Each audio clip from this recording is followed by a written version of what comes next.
E aí, galera, boa noite. Massa? Óculos aqui que fica dando reflexo. Um pouquinho cego, mas. Então vamos lá. Vou dar um pouquinho aí para ver se os nossos alunos que estão nos acompanhando aí comparecem na sua totalidade. Deixa eu estar aqui presente aqui.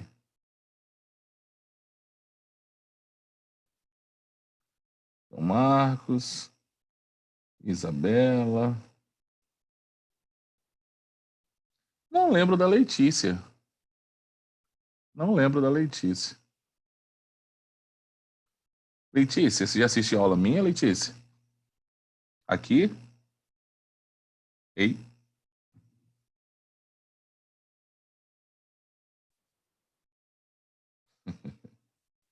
Não lembro. Acho que... Então tá. Vamos lá, galera. Vamos dar sequência, então, à nossa aula para a gente, né, poder ver o que nós temos que aprender aí nesse tópico aí. Galera, agora eu quero uma opinião de vocês aqui, cara. Eu preciso de uma opinião de vocês. O que vocês acham?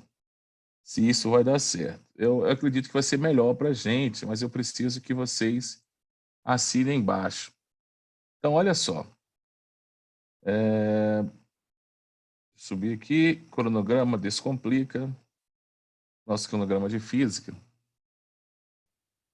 Então, olha só, gente, parando para analisar o nosso cronograma, tem algumas coisas que se repetem, então algumas coisas é como se subentende como se fosse uma revisão.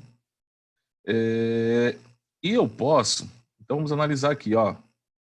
Fechar aqui, deixa eu ampliar aqui para ficar mais fácil para vocês poderem analisar. O que está com X é o que eu já dei. Né? Vetores, a gente vai trabalhar indiretamente com os exercícios, quando necessário. Então, estou dando leis de Newton, principais forças da dinâmica, já fazer exercício, já trabalhei com hidrostática, já trabalhei com o teorema de Arquimedes. Hoje eu pretendo chegar em atrito. Já trabalhei com hidrostática, de novo, aqui volta. E eu quero começar a trabalhar com energia mecânica. Então eu vou dar leis de Newton e suas aplicações, que as aplicações eles colocaram para cá, ó. Força em trajetórias curvilíneas, chama mais o que aqui? Sistemas conservativos, sistemas dissipativos, isso está tudo dentro de energia. Mas para eu trabalhar energia, eu preciso trabalhar primeiro o trabalho. Então, o que eu estou querendo fazer, cara? Eu estou querendo seguir. Então, eu vou fazer o seguinte, ó. Eu fiz tipo como se fosse um cronograma meu. Eu preciso da aprovação de vocês. Ó, cronograma física dinâmica. Então, seguindo esse cronograma, ficaria assim. Então, já dei leis de Newton, comecei a falar com vocês. Hoje eu vou falar das principais forças. Eu pretendo chegar até a elástica. Nossa próxima aula a gente trabalha com atrito. E aí nós vamos para as aplicações. Então, sistema de blocos, plano inclinado, elevadores, forças em trajetórias circulares ou curvilíneas, como queiram chamar. Trabalho energia 1, definição de trabalho e tipo de energia. Depois, trabalho energia 2, que seria que mais um pouquinho falar de energia, mais um pouquinho falar de trabalho. Sistemas conservativos, sistemas dissipativos, potência. Aí a gente terminaria, teoricamente, daria uma pausa. A gente vê logo estática, porque eu preciso, a gente trabalha um pouquinho de estática. E aí o nosso próximo tópico seria o quê? Quando colocando aula como se fosse tópicos, tá? A nossa aula 15 não quer dizer que uma aula dessa não pode, duas aulas dessas não pode ser dado em um único encontro, tá, gente? Não entende assim não, tá? Pode ser feito isso. Então, a aula 15 seria o quê? Impulso e quantidade. Quantidade de movimento.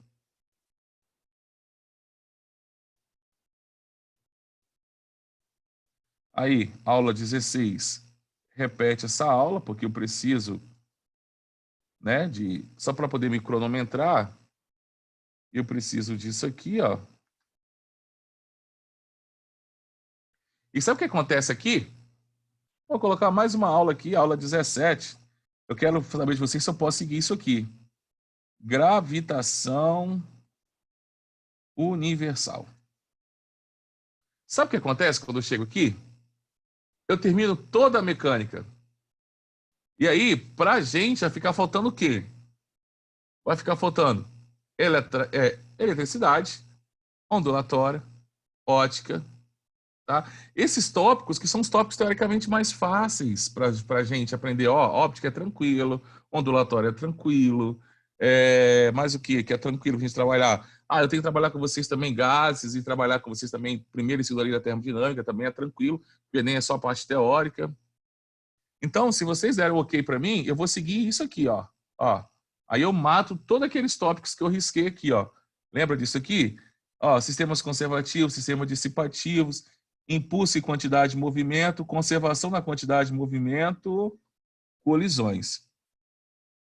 Então, se você olhar aqui, ó, quando termina, tem mais para cá. Aqui, não, aqui são ondas, ondas, ondas, ondas, ondas, isso aí. Então, ó, quando vocês olham aqui para essa primeira parte nossa, eu termino tudo. Se vocês, né, seguirem aquilo lá, vão ver que tem um monte de xizinho aqui, ó. A gravitação universal também falei que eu vou dar. Vai ficar alguns tópicos perdidos aqui e depois a segunda parte. Lembrando que a segunda parte, né, a gente teoricamente começaria aí em julho. Né? Então, se você falar assim, ó, segue lá, vai embora, a gente termina aquela parte de mecânica em julho, pela previsão do Descomplica aí, em julho, final de julho ainda, pertinho de agosto, nós iríamos para a segunda parte. Nós conseguiríamos dar uma adiantada boa. Se você falar assim, pode ir, eu teria esse mês de maio e esse mês de junho para trabalhar esses tópicos com vocês. Tá? Eu acho que eu consigo trabalhar tudo com vocês. Claro que depende também de vocês, do feedback que vocês vão me dar de exercícios. E aí, o que vocês acham? Você acha que é um plano bom? Terminar toda a mecânica? Né? Zerar a mecânica logo? Você acha que não? Beleza. Então vamos fazer isso então. Vamos zerar toda a mecânica então. Então a gente vai usar o mês de maio e o mês de junho para zerar a mecânica. Claro que a gente vai voltar a falar de mecânica nas nossas revisões, tá, gente? Já tem inúmeras aulas de revisões, nas aulas de revisões, exercícios, né, e tal. Já vou voltar a falar de mecânica. Mas só que eu vou zerar a matéria dada para a gente ficar com os tópicos teoricamente mais tangíveis, são mais teóricos. Então, se dá ondulatório é muito mais teórico do que matemático. Se dá ótica é muito mais teórico do que matemático, diferentemente da mecânica. Tem muito cálculo para fazer. Tá? Então, a gente vai deixar a parte mais teórica no nosso segundo semestre. Então, mata a parte matemática do primeiro semestre e deixa a parte teórica aí para o segundo semestre. Então, vamos lá, galera. Já que nós estamos falando, então, de leis de Newton, vamos para o nosso slide aqui. Cadê meu slide? Aqui, nós paramos exatamente, deixa eu ver aqui, nessa questão aqui, ó. Nós paramos, deixa eu abrir isso aqui. Nós paramos nessa questão onde vocês conseguiram entender o porquê da resposta da letra B. Eu tenho um vídeo aqui associado aqui, mas, cara, eu não vou passar esse vídeo agora para vocês. Só vou mostrar para vocês que existe um vídeo. O vídeo é, se eu não me engano, de 2003. Deixa eu olhar a data para confirmar a data com vocês. É o de um professor gaúcho. Vai aparecer aqui a data do vídeo. Eu não vou assistir esse vídeo, tem 7 minutos. Depois eu vou mandar o link para vocês lá no grupo do WhatsApp. 2013. E a questão caiu em 2018. Esse professor estava explicando que em nenhuma situação ideal, um ventilador, ele que está mostrando o ventilador, deixa eu mostrar a situação do Enem. Gente, para analisar, é a situação do Enem. Deixa eu colocar aqui, ó. É a situação do Enem. É a situação do Enem.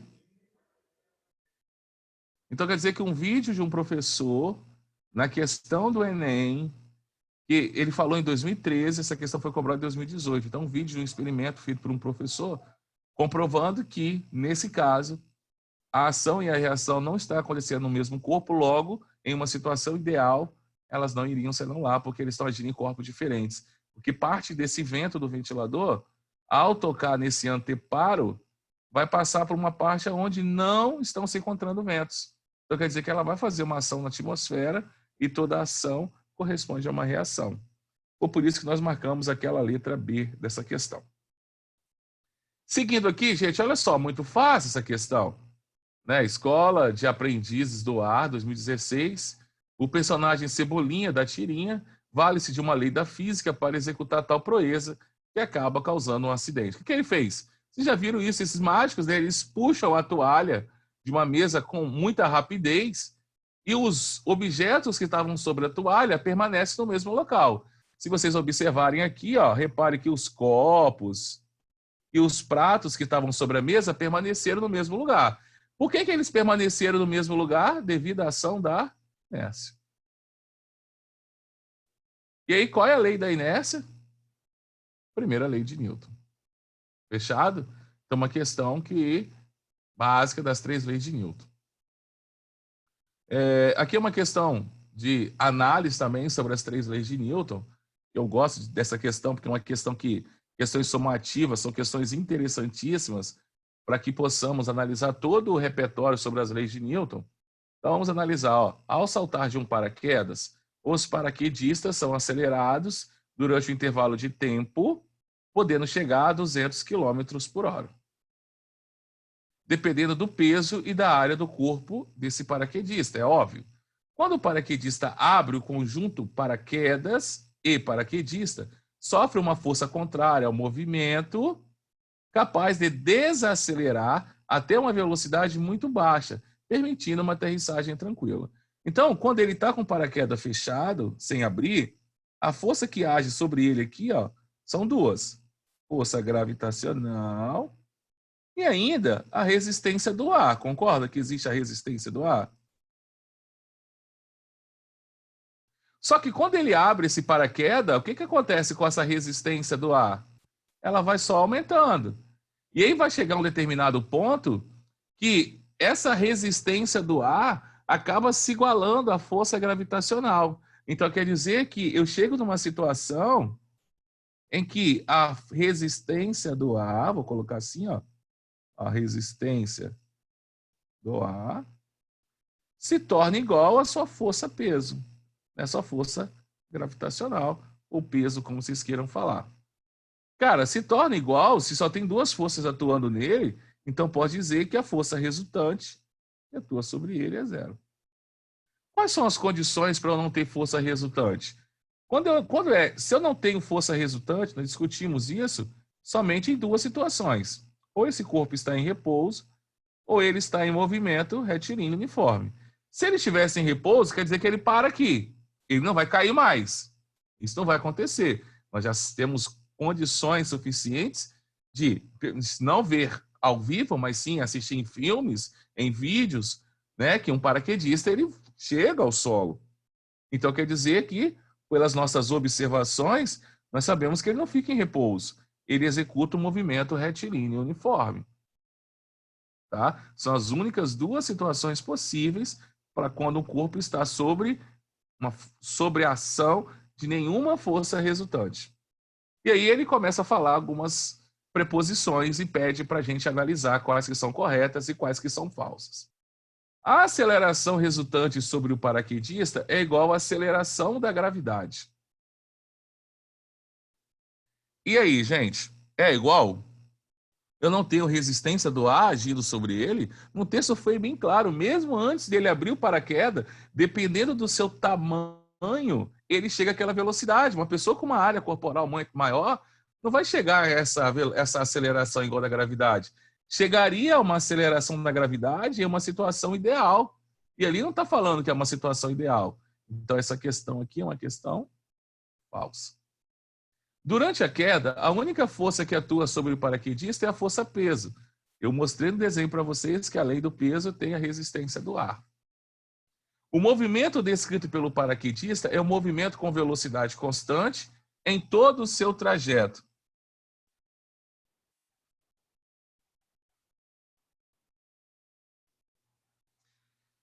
Só parei um pouquinho, só para dar uma resposta aqui a um aluno.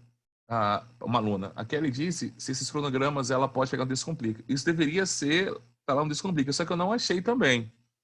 Então, o que eu fiz? Eu peguei de acordo com os cronogramas de aulas deles lá e com as datas previstas para acontecer, o Danilo montou isso. Então, o Danilo montou de química, montou de física, eu acho que ele tem de todos. Então, conversa com o Danilo, que eu acho que ele tem todos os cronogramas, tá? Danilo, coordenador. Show? Voltando. O movimento descrito pelo paraquedista é um movimento com velocidade constante durante todo o seu trajeto? É isso no texto que está falando? Porque no começo do texto ele fala o seguinte para a gente, ó, paraquedistas são acelerados no início. Então, está falso também. Só passa a ter um movimento constante quando ele abre seu paraquedas. Próximo ao solo, com paraquedas aberto, já com velocidade considerada constante, a força resultante sobre o conjunto paraquedista é nula. Opa, essa é uma sentença verdadeira. Próximo ao solo, com paraquedas aberto, já com velocidade considerada constante, a força resultante sobre o conjunto paraquedista não pode ser nula. Caso contrário, o conjunto paraquedas e paraquedista não poderia aterrissar. Não. Existem duas situações. Ele não levou em consideração. Duas situações em que não há força resultante. Ou o corpo está em repouso, ou ele está em movimento retilíneo uniforme. No caso do paraquedista, ele está em movimento retilíneo e uniforme. Falso. Vou colocar as falsas desse lado. E última, né? A força resistência do ar é uma força variável, pois depende da velocidade do conjunto paraquedistas. Né? Claro que depende também de mais outras coisas, a gente não estuda a resistência do ar, mas depende da área, né? de contato. Vocês já observaram aqueles paraquedistas que eles voam, que tem tipo como se fossem umas membranas, como aqueles esquilos voadores da África. Então, aquelas membranas é para aumentar a resistência do ar. E no texto ele fala que depende da área do corpo desse indivíduo. Então, nós temos aí duas verdadeiras. Fala para mim se está ok aí, se eu posso seguir agora para as principais forças da mecânica. Fala para mim aí, conversa comigo aí, fala se está tudo ok. E aí? Fala aí se está tudo ok, conversa comigo.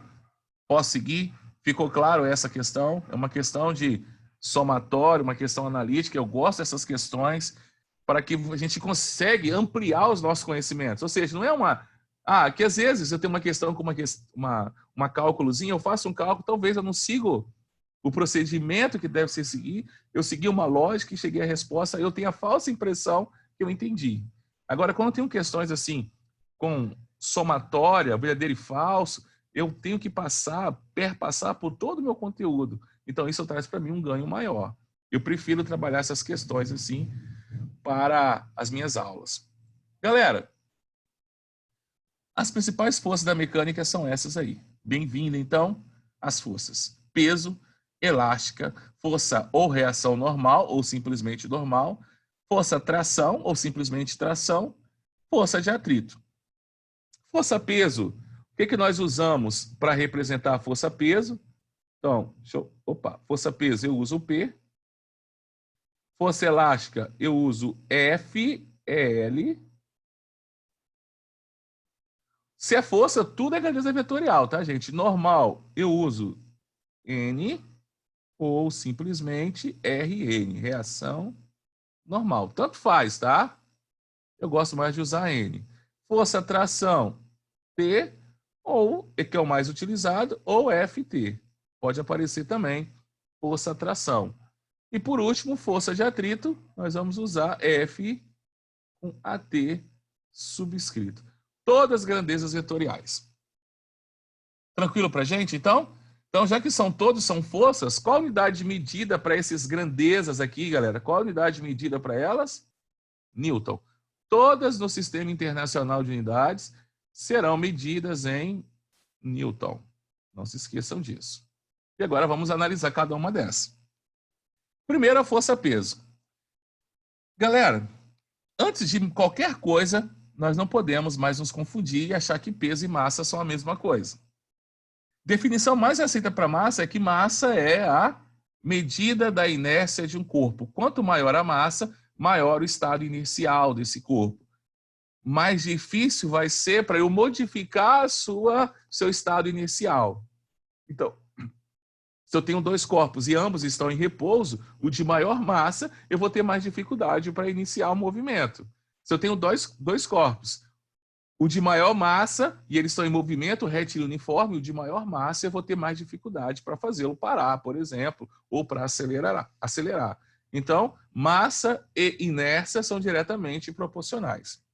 Já peso, ele depende de uma atração gravitacional. E lá em gravitação universal, nós vamos aprender que a gravidade de um planeta, de um satélite, depende de alguns detalhes. Por exemplo, depende da massa desse planeta, depende do raio desse planeta. A gente vai aprender isso, tá? Então, eu coloquei uma definição assim para a gente, ó. Opa. Massa, eu vou representar pela letra minúscula M. Ela é proporcional à quantidade de matéria. Ela é uma medida indireta da inércia. Quanto maior a massa de um corpo, maior será a sua inércia, foi o que eu disse. Ela é uma grandeza escalar, então ela não tem direção nem sentido. No Sistema Internacional de Unidades, ela é medida em quilograma. Já peso é uma força de atração gravitacional entre um corpo e qualquer planeta ou satélite. Eu quero que vocês entendam que o peso ele varia de acordo com a gravidade. Então, quer dizer que se a gente sair daqui e for para a Lua, nosso peso é outro, mas a nossa massa ela é invariável. Então, a minha massa aqui na Terra é a mesma massa em Plutão, é a mesma massa em Saturno, é a mesma massa em Marte, é a mesma massa na Lua. Tá?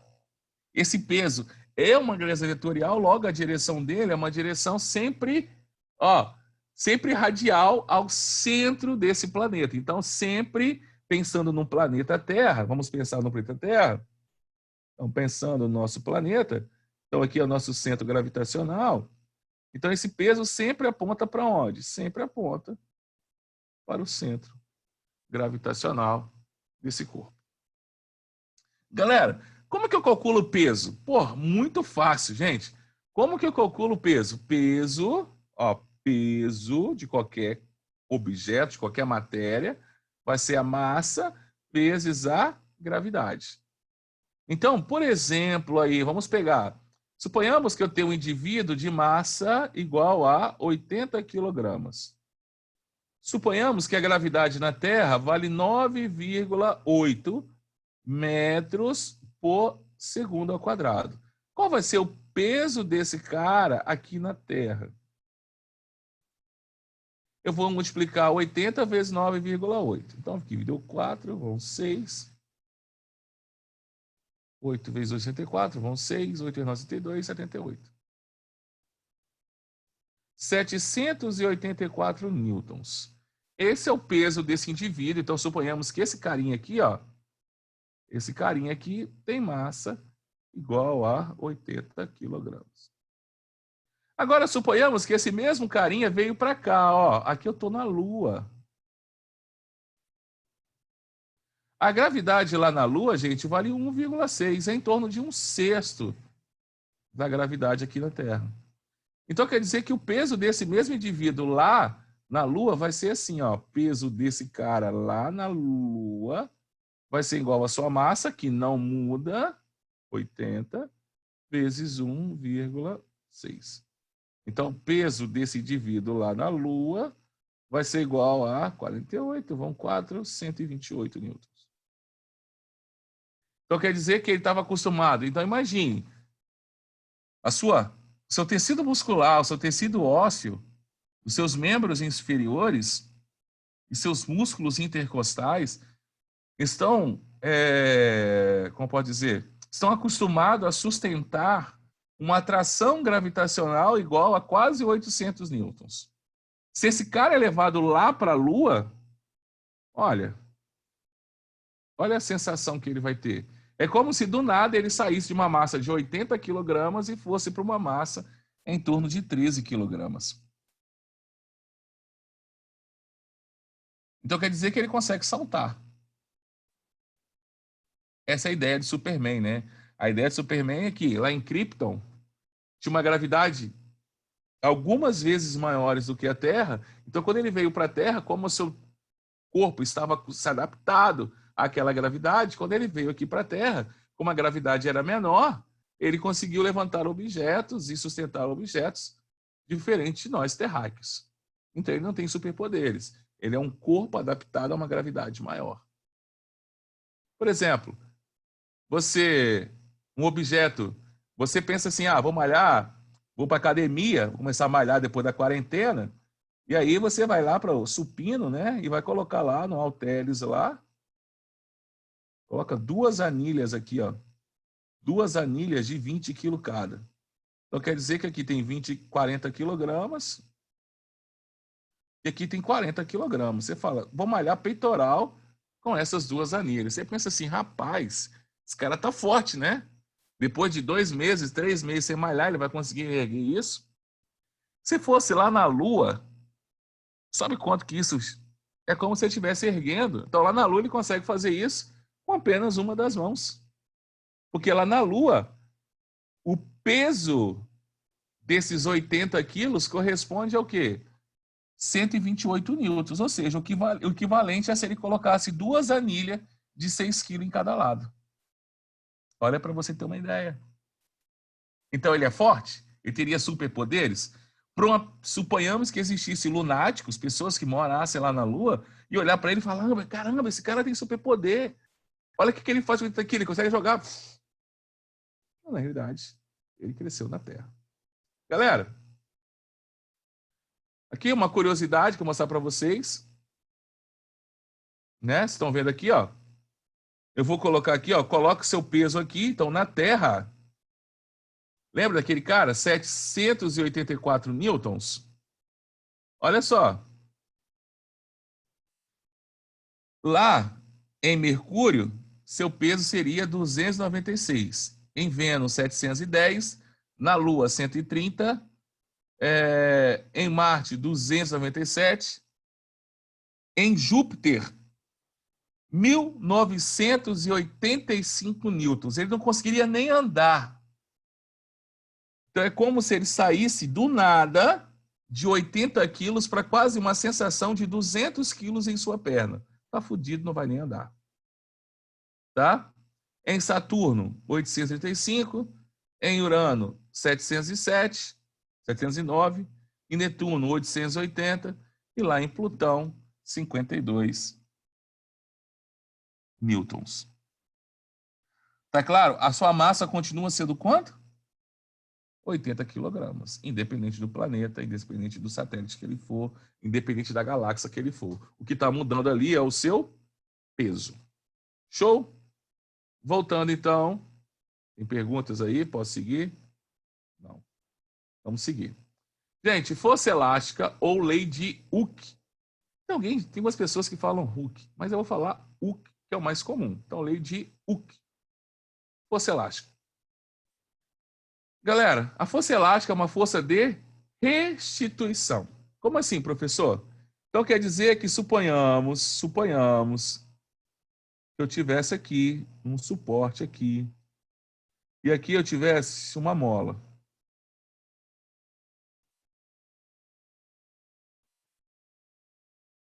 O que eu posso fazer com essa mola? Eu posso comprimir essa mola ou eu posso alongar essa mola.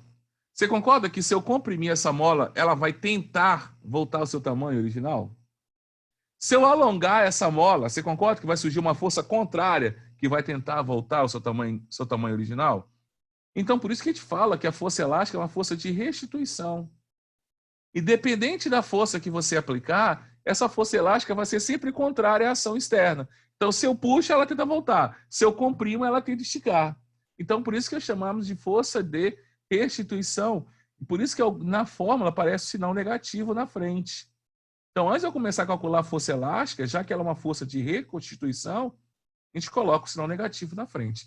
Professor, eu vou usar esse sinal negativo? Não. Esse sinal negativo, gente, é simplesmente tem o objetivo de mostrar para a gente que essa força ela é contrária à ação externa executada. Show? Então, ela é sempre oposta à deformação. A deformação aqui nós vamos usar o x. Então, x para a gente da fórmula é deformação. Lembrando que essa deformação sempre será dada em metros. Se não tiver, eu tenho que converter. Seguindo aí, então, gente, olha só. Aqui o desenho que eu fiz. Deixa eu apagar esse desenho. Tá vendo? O desenho que eu fiz aqui. Tem aqui uma representação para vocês. E aqui nós vamos para um aplicativo para mostrar para vocês, né? o que que acontece, né? Se eu trocar, por exemplo, se eu aumentar a força, se eu mudar uma propriedade específica desse corpo elástico, o que que altera? Então tá indo ali, calma aí que nós vamos chegar lá.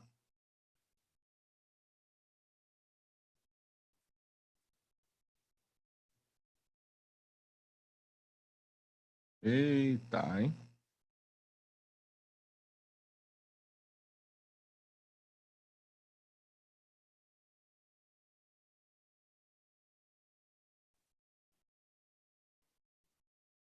Tá indo. Foi.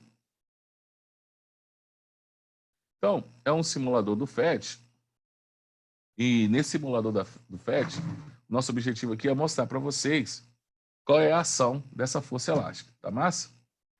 Então, deixa eu pegar aqui um pincel. Vamos lembrar para mim lá. Vamos lembrar. Então, ó, fórmula para força elástica. Então, enquanto eu abro ali, ó, força é uma grandeza vetorial, né, a força elástica. Então, a força elástica vai ser igual a menos uma constante, que é K. Essa constante aqui é chamada de constante elástica, vezes X. Esse X é a nossa deformação. Então, quem é K aqui? K é a nossa constante elástica.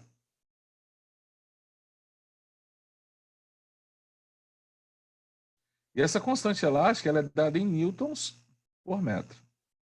E X, quem é X? X é a nossa deformação.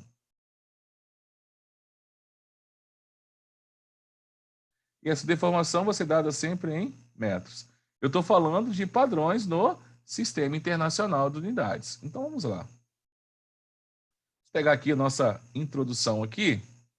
Deixa eu apagar tudo isso aqui para gente. Para todos os desenhos. Então, vamos lá. Galera, olha só, vou colocar o vetorzinho da força aplicada.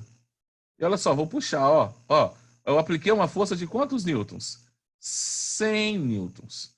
Agora eu quero ver a deformação dela. O que é a deformação? Sem eu puxar, vamos voltar aqui só para mostrar para vocês. Em seu equilíbrio, eu não tenho deformação.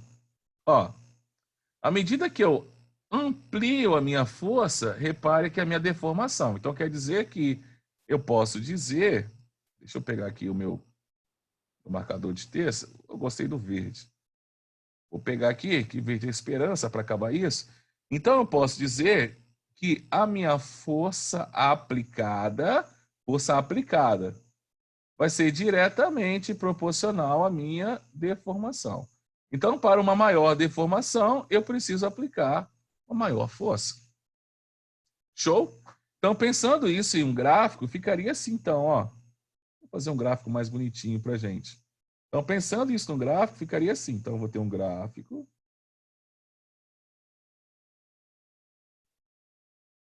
E nesse gráfico, eu vou ter aqui, ó, força por deformação. Então, pegando aqui, meu gráfico vai ser o quê? Se eu não aplico força nenhuma, eu não tenho deformação nenhuma. À medida que eu vou aumentando a minha força, vai aumentando a minha deformação. Então, quer dizer, galera, que a minha deformação é proporcional à força. E se eu colocar aqui para vocês aqui agora, ó, vamos pegar aqui, fazer mais um. E se eu mostrar aqui para vocês aqui agora, ó, olha só. Eu vou aplicar aqui agora a força elástica. Caramba, vocês estão percebendo que a força elástica ela é em módulo, ou seja, o tamanho da seta igual à força aplicada, tem a mesma direção, só que ela tem sentido contrário. Então quer dizer, galera, que eu posso fazer o seguinte. Então eu posso dizer que essa força que eu apliquei é igual à minha força elástica, porém ela é uma força simétrica, ou seja, ela é oposta. Então eu posso escrever aqui, ó, muito bem. Isso aqui é a minha força elástica.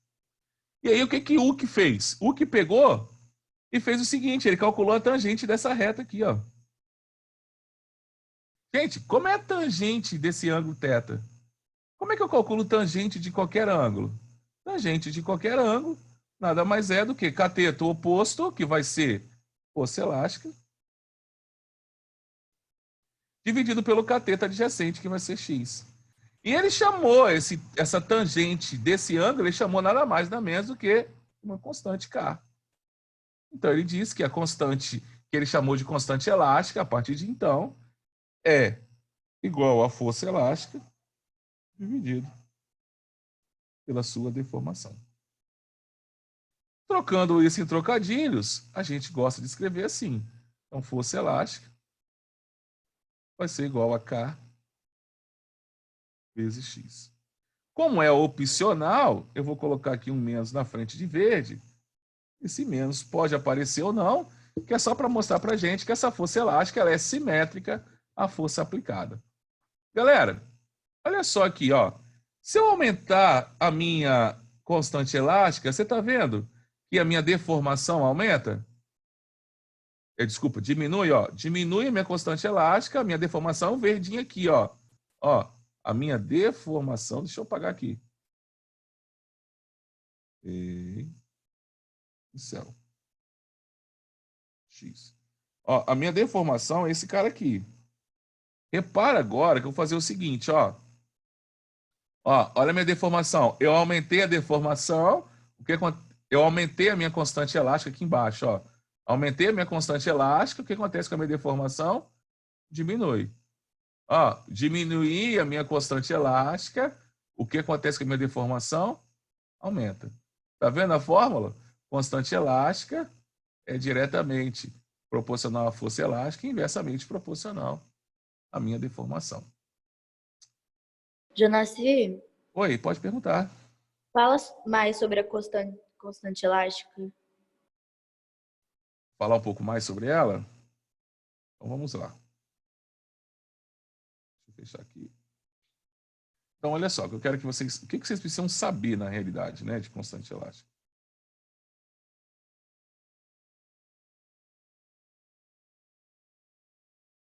Então, como o nome já disse, constante elástica é um valor invariável e ela depende do meu material.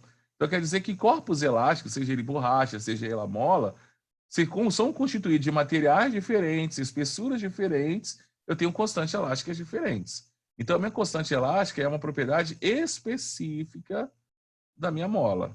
Então, cada mola ou cada material tem a sua. E, na realidade, como que o que ele chamou de constante elástica? O que chamou que constante elástica, quando ele traçava esse gráfico, ou seja, ele foi fazendo o seguinte, ó. Vamos entender aqui, ó. Deixa eu pegar o meu mouse. O que ele fez? Ele fez um experimento. Ele pegou uma mola, deixa eu apagar aqui a minha força elástica. Ele pegou a mola, ele foi aplicando forças diferentes. Então, quando ele não aplicou força nenhuma, ela não estava deformada. Ó, X aqui é 0. Aí ele foi aplicando força. Aplicando. Aí, força 1 newton, ele mediu essa deformação. Então, primeiro ponto, primeiro par coordenado. Aí colocou uma força lá, 10 newtons, né? Aplicou uma força de 10 newtons na mola, e aí marcou a deformação aqui. E aqui fez o segundo par coordenado. Aí ele foi fazendo assim, aumentando e marcando os pares coordenados. Show? Ao traçar, então o que ele obteve? Ele obteve uma função afim, uma função de primeiro grau. Então ele tinha uma inclinação. E essa inclinação da reta, depois o que ele fez? Ele trocou a mola. Quando ele pegou uma mola diferente, essa inclinação da reta era diferente. Então vamos pensar assim: ah, professor, essa mola agora teria essa inclinação, vamos supor, assim. Aí ele veio aqui e fez um experimento com uma outra mola. Aí ele fez experimento com outra mola. Ah, essa mola teve inclinação assim. Então, para cada mola, ele percebeu que tinha uma inclinação diferente. Então, qual a conclusão que ele chegou? Que cada mola vai ter a sua constante elástica diferente. E quem é essa constante elástica? Nada mais é do que o meu coeficiente angular daquela reta, ou seja, a minha tangente. E aí, cara, voltando para o nosso... Deixa eu apagar tudo isso aqui. Eu vou falar mais aqui, inclusive eu vou fazer um exercício com vocês, tá? De constante elástica. Opa, deixa eu apagar aqui. Então vamos lá, ó. Opa. Então, pensando na lei de Hooke, fica assim, ó. Opa. Força elástica é igual a constante vezes a deformação. No Sistema Internacional de Unidades, essa minha constante é em newtons por metro, e a minha deformação, que ela pode ser tanto x ou ΔX, vai ser medida em metros. Tá? Então, aqui, metros. Eu vou fazer um exercício com vocês bem conceitual. Claro, depois a gente aumenta o nível dos exercícios. Primeiro, o objetivo aqui é falar das forças. Depois tem uma sessão de exercício. Certa mola helicoidal, então, ó, molas helicoidais, ó, presa no suporte vertical, tem comprimento de 12 centímetros, ó. Quando se prende a mola a um corpo de 200 gramas, ela passa a medir 16. Gente, esse corpo aqui de 200 gramas, quem é que está puxando ele para baixo? A sua força. Isso. Então, o que faz essa mola sair de 12 para 16 centímetros é a força-peso desse bloco. Nós aprendemos que a força elástica é uma força reconstituidora.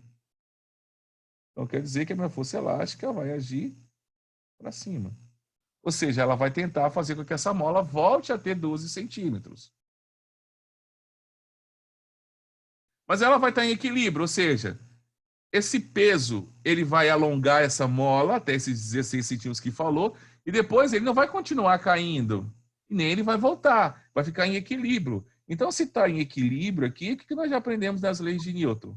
Que a força resultante é igual a zero. E falar que força resultante é igual a zero é falar que as componentes horizontais das forças somadas são zero e as componentes verticais da força também são zero. Então quer dizer que é somatório, tá? Aquele sinalzinho assim. Então quer dizer que, como ele não falou que não tem nenhuma força atuando na horizontal, pelas nossas deduções, só tem duas forças verticais. Uma para baixo e a outra para cima. Então, nos fez concluir, deixa eu trocar a cor do pincel aqui, nos fez concluir que o peso vai ser igual à minha força elástica. Até aqui, tranquilo? Peso é igual à força elástica? E aí, eu estou acabando minha aula, vamos me cortar daqui a pouco. Quanto que eu falo que é o peso? Peso é igual a massa vezes gravidade. A massa não é 200, é 0,2, porque tem que estar em quilograma. Então, peso vale 0,2 vezes 10. Então, peso vale 22 newtons. Aí, olha, ele não quer saber a força elástica, olha o que ele quer saber, a constante elástica da mola. Mas agora, com a força elástica, eu consigo calcular. Então, vamos lá. Nós aprendemos que força elástica é igual a constante que ele quer descobrir vezes x. Força elástica vale 2, a minha constante eu não tenho.